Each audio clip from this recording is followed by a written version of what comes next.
अस्सलाम वालेकुम नाजरीन गाड़ियां बनाने वाली जापानी कंपनी सुजुकी ने 2030 तक पैदावार के लिए बड़े टारगेट्स मुकर्रर किए हैं। उसका कहना है कि मुस्तकबिल में उसकी सीएनजी कारों को बायोगैस पर चलाया जा सकता है। कंपनी ने एक हालिया बयान में कहा है कि सुजुकी ना सिर्फ बैटरी से चलने वाली इलेक्ट्रिक गाड़ियां फराहम करेगी, बल्कि carbon neutral internal combustion engine वाली गाड़ियां भी बनाएगी जो सीएनजी, बायोगैस और इथेनॉल मिक्स्ड ईंधन से चलेंगी। 26 जनवरी को जारी की गई ग्रोथ स्ट्रेटजी में कहा गया कि सुजुकी इलेक्ट्रिक गाड़ियों पर 2 ट्रिलियन यन और बैटरियों पर 500 बिलियन यन की सरमायाकारी की जाएगी, जबकि 2 ट्रिलियन यन इलेक्ट्रिफिकेशन और बायोगैस समेत दीगर मंसूबों पर खर्च किए जाएंगे जिनका मकसद कार्बन न्यूट्रलिटी है। उसने कहा है कि बैटरी इलेक्ट्रिक गाड़ियों के प्लांट और काबिल तजदीद तवानाई के मराकज़ के लिए 2.5 ट्रिलियन यन की सरमायाकारी की जाएगी। सुजुकी ने 2010 में इंडिया में सीएनजी गाड़ियां मुतारफ़ करवाई थीं और उसके अपने अदाद शुमार के मुताबिक उसने वहां अब तक 11 लाख से ज़्यादा सीएनजी गाड़ियां फ़रोख्त की हैं। सुजुकी फ़िलहाल इंडिया में 14 किस्म की गाड़ियां फ़रोख्त करती है जो सीएनजी पर चलती हैं।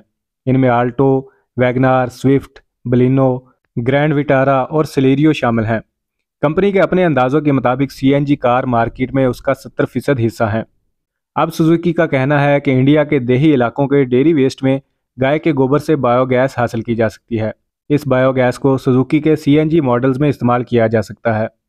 इंडिया की सीएनजी कार मार्केट में सुजुकी की गाड़ियों का 70% हिस्सा है। कंपनी ने डेयरी प्रोडक्शन के इंडियन इदारे से पहले ही मुआहदा कर रखा है, जो कि एशिया का सबसे बड़ा डेयरी मैन्युफैक्चरर है। उसने जापान में ऐसी कंपनी में भी सरमायाकारी कर रखी है जो कि बायोगैस से तवानाई की पैदावार पर तहकीक कर रही है। सुजुकी का ख्याल है कि मुस्तकबिल में इस मंसूबे को आसियान ममालिक, इसके अलावा अफ्रीका और जापान तक वसी किया जा सकता है। इंडिया में सुजुकी मोटर कारपोरेशन ने बायोगैस की आजमाइश का मंसूबा शुरू करने के लिए सरकारी इदारे नेशनल डेयरी डेवलपमेंट बोर्ड के साथ एक समझौते या एमओयू पर दस्तखत किए थे ताकि इंडिया में कार्बन अखराज को रोका जा सके।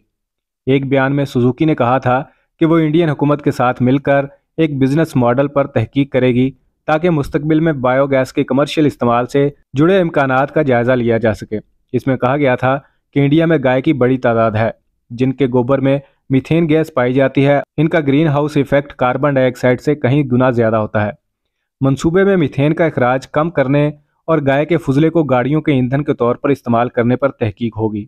मीथेन के अखराज को कम किया जा सकता है अगर गोबर जमा करके बायोगैस को गाड़ियों के ईंधन के तौर पर इस्तेमाल किया जाए।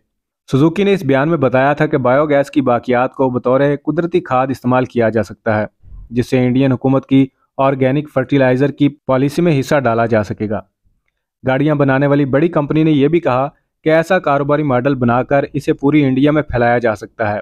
इसके मुताबिक इससे नई नौकरियां पैदा होंगी और देही आबादियों का फ़ायदा होगा, जबकि रिसाइकलिंग और तवानाई के काबिल तजदीद ज़राया को फ़रोग़ मिलेगा। सुजुकी कंपनी के सरबराह ने कहा है कि सुजुकी का मकसद इंडिया को कार्बन नेट ज़ीरो करना है। ऐसा करते हुए देही आबादियों की मदद कर सकेंगे और तवानाई की खुद अफादियत बढ़ेगी।